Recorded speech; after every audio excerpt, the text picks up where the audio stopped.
Pessoal, vamos para as nossas 10 primeiras questões, ok? As questões são aleatórias e a gente resolveu trazer para vocês as questões de nível fácil. Por quê, professor?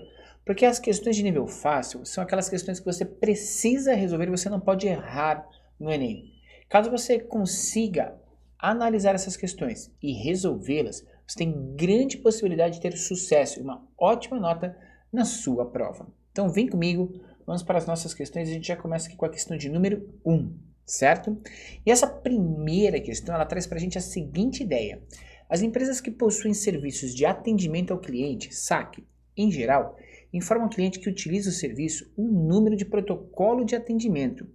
Esse número resguarda o cliente para eventuais reclamações e é gerado consecutivamente de acordo com os atendimentos executados. Ao término do mês de janeiro de 2012, uma empresa registrou como último número do protocolo de saque o número 390.978.467. Do início do mês de fevereiro até o fim do mês de dezembro de 2012, foram abertos mais 22.580 novos números de protocolos. O algarismo, que aparece na posição da dezena de milhar do último número de protocolo de atendimento registrado em 2012 pela empresa, é igual a quanto? Pessoal, é um exercício super simples e é um exercício que vai exigir de você apenas uma soma, né? Você vai pegar o último número de atendimento, lá no final do mês de janeiro, 390.978.467, e vai adicionar os 22.580 novos atendimentos. E aí, feito esta soma, tranquilo, aqui vai dar 7, continha demais. 6 com 8 dá 14, vem 1. 5 com 4 dá 9, com 1 dá 10, vem 1. 8 com 2 dá 10, com 1 dá 11, vem 1. 7 com 2 dá 9, 9 com 1 dá 10, vem 1. 9 com 1 dá 10, vem 1 aqui, e aqui continua a mesma coisa. Ele pediu para a gente observar bem o número que fica na dezena de milhar. Então, ó, nós temos unidade, dezena, centena, milhar e a nossa dezena de milhar. Confere? 7, 8 com 6, 14, veio 1, 5, 4, 9, 10, veio 1, 8, 9, 10, 11, veio 1, 7, 8, 9, 10. Então, o número que está na dezena de milhar é o número 0, ok? Então, a nossa alternativa correta para esse exercício, letra A. Tranquilo? Então, era só verificar qual que era a nossa dezena de milhar dentro deste número. Beleza? Então, um exercício de álgebra aí bem tranquilo, que você resolve rapidinho e consegue já um ponto no Enem. Vamos em frente? A segunda questão, importantíssima para a gente, ela diz o seguinte, olha só. O menino acaba de se mudar para um novo bairro e deseja ir à padaria. Pediu ajuda a um amigo que lhe ofereceu um mapa com pontos numerados, né, que representam 5 locais de interesse, entre os quais está a padaria. Além disso, o amigo passou as seguintes instruções. A partir do ponto que você se encontra, representado pela letra X, ande para oeste, vire à direita na primeira rua que encontrar, siga em frente e vire à esquerda na próxima rua. A padaria estará logo a seguir. Pessoal, é um exercício apenas de interpretação, certo? Então a gente tem o seguinte, nós estamos aqui no ponto X, e ele pediu para a gente andar para oeste. Verifique aqui na Rosa dos Ventos, oeste está para o lado esquerdo. Então ele vai andar para oeste. Andou para oeste, na primeira rua vire à direita. Então você vai ter que representar aqui e olhar que a direita está aqui, ó, como se você estivesse vindo para cima. E na próxima rua que encontrar, vire à esquerda, né? E aí, siga em frente, a padaria estará logo a seguir. Então, a padaria é representada pelo número 1. É um exercício muito simples, que é só o aluno observar basicamente qual que é a trajetória seguida de acordo com as informações que ele nos deu. A alternativa correta, letra A, número 1, padaria. Tranquilo? 2 exercícios, gente, muito simples. Você não pode errar esse tipo de exercício. E é isso que a gente diz, né? Nesses exercícios de nível fácil, você precisa então manter muita concentração, muita tranquilidade, porque você é capaz sim de resolver. Beleza? Vamos para a questão de número 3, pessoal. E ele diz o seguinte: em um teleférico turístico, bondinhos saem das estações ao nível do mar e do topo de uma montanha. A travessura dura 1 minuto e meio e ambos os bondinhos se deslocam à mesma velocidade. 40 segundos após o bondinho A partir da estação ao nível do mar, ele cruza com o bondinho B, que havia saído do topo da montanha. Quantos segundos após a partida do bondinho B, partiu o bondinho A? Então, gente, a gente tem aqui o alto da montanha, né? E o bondinho descendo. E aqui nós temos a região do nível do mar, certo? Então, aqui eu teria o bondinho e aqui eu teria outro, certo? Ele diz que a travessia dura 1 minuto e meio. Então, daqui até aqui é 1 minuto e meio para ambos. Se eles saírem ao mesmo tempo, eles vão se encontrar no meio do caminho. Ok? Essa é a ideia. Então, ele diz que o bondinho A, 40 segundos depois do bondinho A a partir do nível do mar, então o bondinho A está aqui e o bondinho B está aqui. A gente tem o seguinte, gente. O bondinho A sai, né? E 40 segundos depois ele encontra o bondinho B. Só que presta atenção no seguinte. 1 minuto e meio equivale a quantos segundos? 1,5 minuto é a mesma coisa que 1 minuto completo mais meio minuto. O que representa, gente? A gente sabe que 1 minuto completo tem 60 segundos. Mais metade de 1 minuto, que são 30 segundos. No total aqui, moçada, nós temos 90 segundos. E se você tem 90 segundos nesse sistema, para que eles se encontrem na metade, eles teriam que ter percorrido 45 segundos. Só que neste momento, o encontro foi dado a 40 segundos, ok? Após o bondinho A sair da estação. Então a gente tinha andado 40 segundos. Significa que o bondinho B andou os 45, que normalmente ele teria andado, mais 5 segundos. Ele andou 50 segundos. Logo, a diferença de tempo que você encontra aqui representa exatamente o momento que o bondinho B saiu antes. Então a diferença entre os dois tempos é 10 segundos. Então B sai 10 segundos antes de A. Logo, você consegue descobrir o momento ou quanto tempo ele sai antes. Alternativa B, 10 segundos. Beleza? Então, muito tranquilo, né, gente? Ou melhor, né? Após, né? Eu só escrevi antes aqui, mas é após. Só deixa eu alterar aqui. Mas a análise, né, do texto é a mesma. Após A. Né? Tranquilo? A análise do texto em si tá tudo certinho, tudo tranquilo, né? Perfeito? Vamos para o próximo exercício, então, para a gente poder verificar aí qual que é a resolução. Vamos lá? Quarto exercício, gente. E esse exercício ele é um exercício que envolve análise gráfica, então fica bem esperto com esse tipo de exercício. Que ele diz o seguinte, ó. Estimativas do IBGE para a safra nacional de cereais, leguminosas e oleaginosas em 2012 apontavam uma participação por região conforme indicado no gráfico. Legal. As estimativas indicavam que as duas regiões maiores produtoras produziam juntas 119,9 milhões de toneladas dessa cultura em 2012.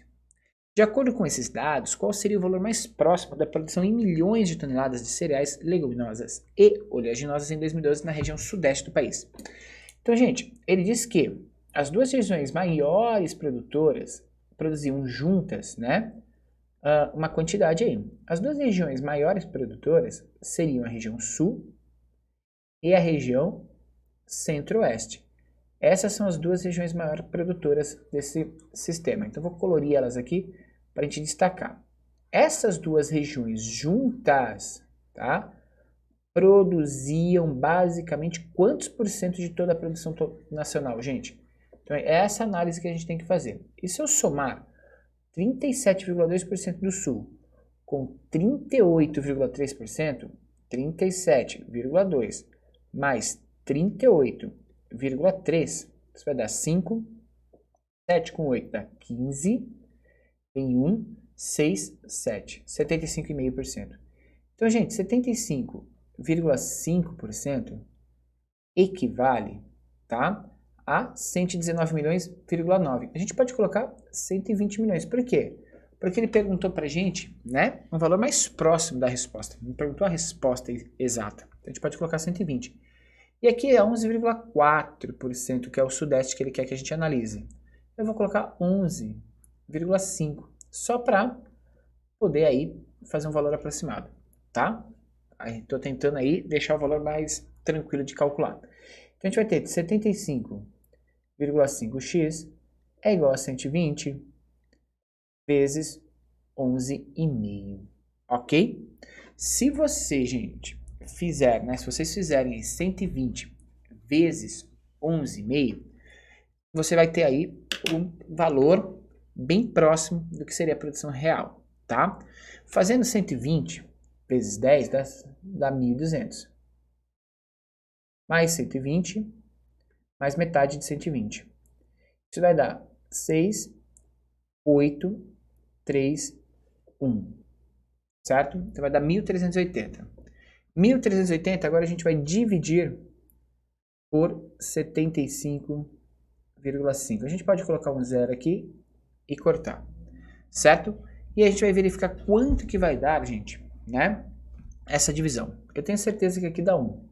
Por quê? Porque todos os resultados começam com 1. Então eu vou tirar 755 de 1.380 e verificar quanto que vai dar isso. 5 para 10 dá 5, vem 1. 6 para 8 dá 2. 7 para 13, 7. 8, 9, 10, 11, 12, 13 dá 6. 625, baixo zero. Caramba, cara.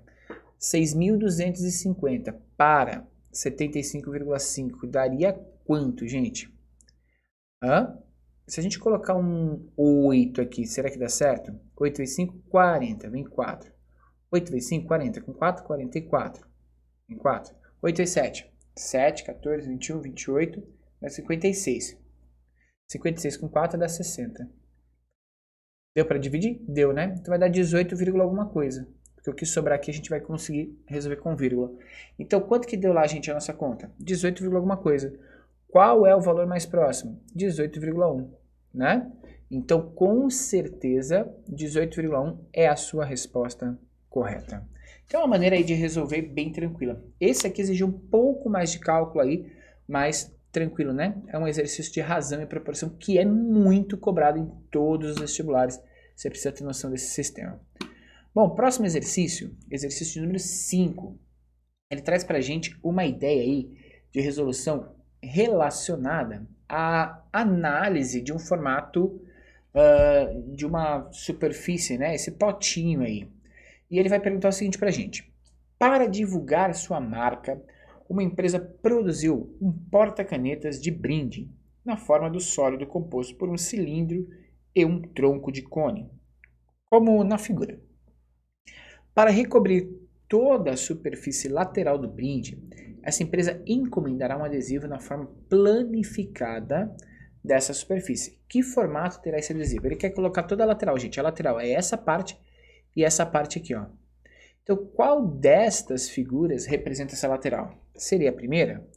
Percebe que a lateral maior, né, desse cara, que é um corpo cilíndrico completo, sempre vai ser um retângulo. Então, imediatamente eu vou buscar nas alternativas aquela que é um retângulo. Não é esta. Essa pode ser. Esta pode ser. Não é essa. E essa pode ser. Só que nessa daqui, gente, a gente tem essa volta embaixo. E essa volta embaixo não representa a nossa lateral. Então não tem nada a ver. Pode ser uma dessas duas. Aí a gente precisa analisar o tronco de um cone. E lembra que um cone, né? Ele sempre vai ter esse formato na sua lateral. Então, a alternativa correta é a letra B.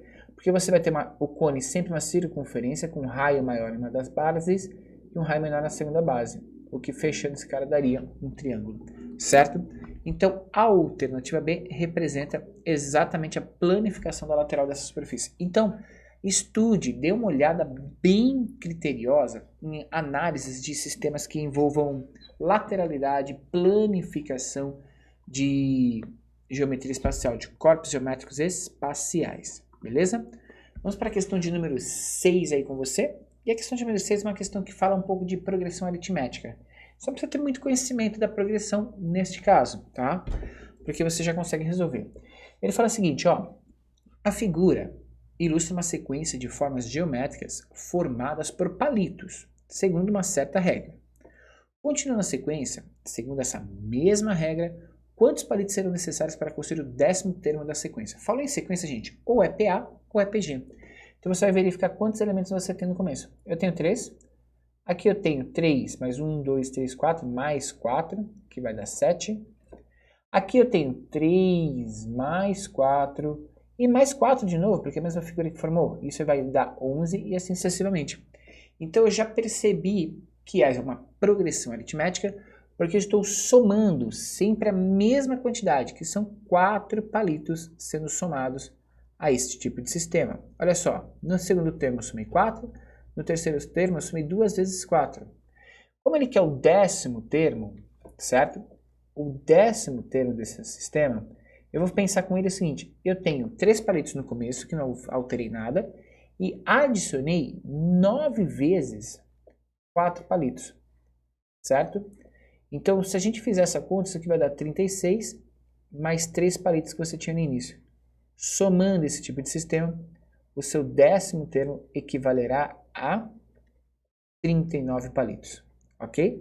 Então é um exercício bem simples. Eu não preciso nem ficar muito preocupado em guardar e decorar fórmulas, né? Dá pra gente trabalhar mais ou menos com essa relação. Porque no segundo termo eu adicionei 4, no terceiro termo são 2 vezes 4, no quarto termo será 3 vezes 4, então sempre vai ser um valor menor. A fórmula, né, do termo geral de uma progressão aritmética, resume bem essa explicação, quando ela traz exatamente isso. A1 mais n menos 1 vezes a razão do sistema. Perfeito? Então, mais um exercício aí bem tranquilo para você, certo? Vamos para o exercício, gente, de número 7 aqui da nossa sequência. E aí, tá curtindo? Gente, não deixa aí de compartilhar esse vídeo e ajudar outras pessoas a mandarem super bem na prova do Enem. Vamos lá? Um jogo de boliche consiste em arremessar uma bola sobre uma pista com o objetivo de atingir e derrubar o maior número de pinos. Para escolher um dentre 5 jogadores para completar sua equipe, um técnico calcula para cada jogador a razão entre o número de arremessos em que ele derrubou todos os pinos e o total de arremessos efetuados por esse jogador.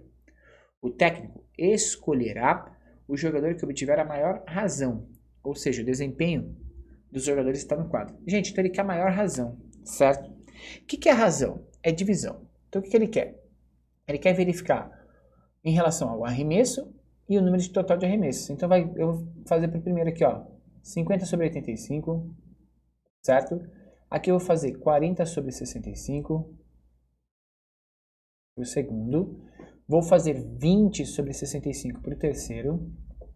Vou fazer 30 sobre 40 para o quarto e 48 sobre 90 para o último arremessador, certo? Então a gente tem cada uma das razões aqui. A ideia em si é tentar simplificar isso, né? Isso daqui, por exemplo, gente, se eu dividir por 5 em cima e embaixo, vai dar 10. E 85 dividido por 5, gente, dá quanto? 50 dá 10, 55 daria 11, 60 daria 12, 65 daria 13, 70 daria 14, 75 daria 15, 80 daria 16, 85 daria 17. Então, é 10 sobre 17. Vamos pegar esse cara aqui, vamos dividir por 10 também, ou por 5, desculpa. Vai ficar 8 sobre 65, gente. Dá 10, mais 3 dá 13. Esse aqui, vamos dividir também por 5, para a gente relacionar? Se a gente dividir aqui por 5, a gente vai ter 4 sobre 65 dá quanto? 13. Só comparando esses dois aqui, a gente já elimina um deles, né? Esse cara, gente, por 5 dá 6 sobre 5, 10, 15, 20 dá 8, né? 8. Boa.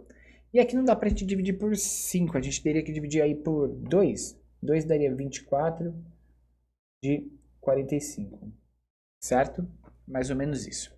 Bom, vamos pensar um pouquinho nessas relações aqui agora, tá? Bom, se a gente pensar, o primeiro, segundo, o terceiro jogador ele já está excluído. Por quê? Porque ele já é menor que o segundo. Então esse cara aqui não pode ser o terceiro jogador. Legal. Agora se a gente observar aqui, ó, esse cara acertou 6 de 8 arremessos. Cara, ele quase acertou 100%, né? Esse daqui passou um pouquinho da metade, certo? Então, ele é um pouquinho maior que metade. Esse já é maior que ele, porque esse cara já está bem acima disso, né? Então, corta esse cara aqui. Esse cara, ele acertou um pouquinho também acima, porque 6,5 para 13, né? Ele acertou um pouco acima. E esse também, 10 de 17, só acertou um pouco acima. O cara que mais acerta é esse, né? Porque ele acerta 6 de 8 arremessos, ele só erra 2, gente. Então, com certeza, esse cara é o que teve melhor desempenho. O que arremessou menos, acabou acertando uma boa quantidade em relação aos outros, certo? Então, a gente pode eliminar todos os demais arremessadores. E o arremessador de número 4 é o melhor, com certeza. Então, exercício de análise. Você poderia ter feito as divisões, né? E ter chego aí nos valores mais próximos aí desse sistema. Mas, por análise, a gente já consegue ter uma ideia geral de como fazer. E isso é importante no Enem. É usar estratégia, lógica, para resolver melhor as suas questões. Próximo exercício agora de número 8, tá? Um exercício que ele fala de mediana. Olha só. O gráfico apresenta a taxa de desemprego em porcentagem para o período de março de 2008 a abril de 2009, obtida com base nos dados observados nas regiões metropolitanas de Recife, Salvador, Belo Horizonte, Rio de Janeiro, São Paulo e Porto Alegre. Gente, observando o gráfico, a mediana dessa taxa de desemprego no período de março de 2008 a abril de 2009 foi de quanto? Então, se a gente observar, ele quer a mediana. O que é mediana, professor? Mediana é o valor do meio, se a gente colocar esses caras em ordem crescente ou decrescente. Ou seja, eu vou eliminar os maiores e os menores valores e vou localizar o valor central desse sistema. Para isso, a gente pode usar o seguinte. Qual que é o maior valor desse sistema? 9. Elimina. E elimina ele com quem? Com o menor valor, que seria 6,8. E você vai fazer essa métrica para cada um dos valores. Elimina 8,9. Com quem agora, hein, gente? Qual que é o maior valor aqui? O menor valor aqui é 7,5. Então, vamos tirar 7,5. Depois eu vou tirar 8,5 e vou tirar com 7,6. Tenho 8,6 com 7,6, né? Já tinha pulado um ali. Tem um outro 8,5 e a gente vai eliminar com 7,7. Depois eu tenho 8,2 e eu vou eliminar com 7,9. E vão sobrar esses dois valores, 8,1 e 7,9. Quando sobram dois valores e a gente quer saber a mediana, a gente vai somar eles e dividir por 2. Ok? Isso aqui vai dar 16 dividido por 2. E 16 dividido por 2 equivale a 8. Então, a nossa mediana é exatamente 8%. Se tivesse sobrado um só, se tivesse sobrado um número só, já era mediana direto. Quando sobram dois elementos, a gente tira a média entre eles para representar o valor. A alternativa correta, letra B. Então percebe que já caiu um exercício de média, caiu um exercício de mediana. Então são essas análises, né, de estatística de tendência central muito importante para o seu Enem. Vamos para mais um exercício, galera. Ó, sem titubear, vamos resolver cada um deles para você, tá? Exercício de número 9. Pessoal, esse exercício é interessante. Eu tenho três consumidores, os consumidores X, Y e Z. Eles desejam trocar seus planos de internet móvel na tentativa de obterem um serviço de melhor qualidade. Após pesquisarem, escolheram uma operadora que oferece 5 planos para diferentes perfis, conforme apresentado no quadro. Em cada plano, o consumidor paga um valor fixo mensal pela assinatura, pela franquia contratada e um valor variável que depende da quantidade de megabytes, né, utilizados além da franquia. Considere que a velocidade máxima de acesso seja a mesma independente do plano que eles escolherem e que os consumos mensais X, Y e Z são 190 MB, 450 e 890 respectivamente, e que cada um deles escolherá apenas um plano. Com base nos dados do quadro, as escolhas dos planos com menores custos para os consumidores X, Y e Z, respectivamente, são quais? Então, para a gente resolver esse exercício, eu vou verificar quanto cada um gasta. Então, por exemplo, X, ele gasta 190 MB. Então, ele tem algumas opções. E é isso que você tem que analisar. Ele pode escolher o plano de 150 MB e pagar R$ 29,90. de assinatura. Só que aí ele vai ter que contratar mais 40 megas. E ele vai contratar 40 megas a um preço de 40 centavos por mega, ou seja, 0,4. Se a gente fizer a conta aqui, ele vai pagar mais R$16. Então, no final, se ele escolher esse plano, ele vai pagar R$29,90 mais R$16. O que vai ocasionar para ele, gente, um custo de... Aqui é 90, né? Aqui é 15, vem 1, 45,90. Peraí, ele vai pagar 45,90? Não compensa muito mais para ele escolher, então, 250 MB que ele paga menos e supre a necessidade dele? Sim. Então, com certeza, X escolhe o plano B, certo? Muito mais vantagem para ele. Aí você vai fazer a mesma análise, né, para o próximo elemento. Para o elemento que vai escolher o próximo plano, que é o nosso consumidor Y. E Y, ele precisa de 450 megabytes. Bom, se ele precisa de 450 megabytes, o que a gente vai fazer? Ele pode escolher 250 e pagar toda a diferença, ou escolher 500. Então vamos pensar que ele vai escolher 250. Então vai pagar R$ 34,90 de assinatura. Só que ele vai ter que adicionar mais quanto? Caramba, mais 200 megabytes. Só que são 200 megabytes a um preço de 10 centavos cada. Se ele fizer isso, ele vai pagar mais R$20. Feito isso, o valor total que se ele escolher esse plano é de R$ 54,90, que é R$ 34,90 mais os R$20. Então, peraí, ficou mais barato do que 500 megas, certo? Sim. Então, para ele é mais vantagem, ele economiza R$5 por mês se ele contrata esse plano, que é o plano B também, né? Então, o elemento Y também vai contratar o plano B. Gente, se o X contratou B e Y contratou B, e eu vou verificar as alternativas, a única que traz esse resultado, essa análise, é a alternativa de letra C. Ele vai contratar BB e o último vai contratar o plano D de dado, né? O último utiliza 890 megabytes, e se a gente fosse verificar para esses 890 megabytes, né, ele poderia comprar 500 ao preço de R$ 59,90, só que ele teria que adicionar, né? Caramba, ele usa 890, ele contratou 500, ele vai precisar de 490 megabytes ao preço de 10 centavos. O que vai dar para ele R$ 49,00 a mais. Gente, R$ 49,00 com R$ 59,00, isso vai passar de R$ 100,00, né? Isso vai dar 90, 9 com 9 dá 18, vem 1, 5 com 5 dá 10, R$ 108,90. Compensa muito mais para ele contratar o plano de 2 GB. Então, a alternativa correta, letra C de casa. Perceba que só analisando os dois primeiros eu já tinha a resposta. Então não preciso perder tempo em fazer mais uma análise. Ganhe tempo em resoluções de exercícios. Não fica testando, porque você vai perder tempo à toa. E, gente, para finalizar, né, o nosso último exercício aqui, e ele diz o seguinte: uma competição automobilística prevê a realização de uma viagem entre as cidades X e Y, com uma parada na cidade intermediária Z, onde os competidores passarão a noite. O navegador de uma equipe decide fazer um mapa contendo uma rota que passa por essas 3 cidades. Nesse mapa, é utilizada uma escala tal que a distância entre X e Z é de 12 centímetros. Então, eu vou marcando aqui já. X, Z, 12 centímetros. Beleza.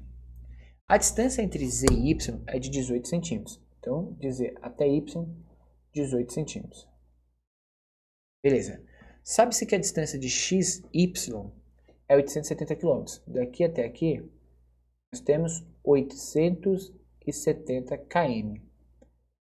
Beleza. E que as 3 cidades são representadas no mapa ao longo de uma linha reta. A distância de X até Z é quanto? Gente, perceba que de X até Y, a gente tem uma distância no mapa que ele construiu de 30 centímetros. Por quê? Porque é 12 mais 18. Então, se 30 centímetros nesse mapa correspondem a 870 quilômetros, a pergunta para vocês é, de X a Z, que ele quer saber, 12 centímetros, são quantos quilômetros? Você vai fazer uma regrinha de 3. E o que você vai fazer? 30x é igual a 12 vezes 870. Eu corto aqui e corto aqui, gente. Isso aqui vai ficar 3x é igual a 12 vezes 87. Estratégia de resolução, tá? X é igual a 12 dividido por 3. Vou arrumar aqui. 12 vezes 87 dividido por 3. O que eu posso fazer, gente? Eu já divido 12 por 3, ó. Vai dar 4. Então, x é 4 vezes 87, tá? Uma estratégia de resolução aí que pode simplificar na hora de fazer conta. 87 vezes 4 dá 28, vem 2. 8 vezes 4 dá 32. Com 2 dá 4. 348, certo? Então, qual a alternativa correta? Letra B. A gente tem 348 quilômetros entre essas duas cidades. Perfeito? É um exercício aí também de análise de proporção, regrinha de 3. Então, nós resolvemos nessa primeira edição 10 exercícios para vocês, questões de níveis fáceis do Enem. Gente, por que resolver questão de nível fácil? Porque são as principais questões que vão fazer você pontuar no Enem, já que a correção do Enem é por TRI. Então você precisa mandar super bem, praticamente gabaritar essas questões. E as questões de nível fácil numa prova de matemática correspondem a 50% aproximadamente dessa prova. Então tem muita questão de nível fácil e você precisa aprender a localizar elas para conseguir garantir a sua resolução. Vai ser aprovado no Enem quem conseguir desenvolver estratégia de resolução. E essa pode ser uma boa estratégia. Espero você no próximo vídeo que a gente vai resolver os outros 10 exercícios da nossa apostila. E ao decorrer de todas essas semanas, a gente vai resolver todos os 200 exercícios. Então, não deixe de acompanhar e de assistir, porque saber resolver esses exercícios pode fazer toda a diferença para você conseguir sua boa nota e a sua aprovação na faculdade que você escolher. Um grande abraço e até o próximo vídeo. Valeu, gente. Abraço. Tchau, tchau.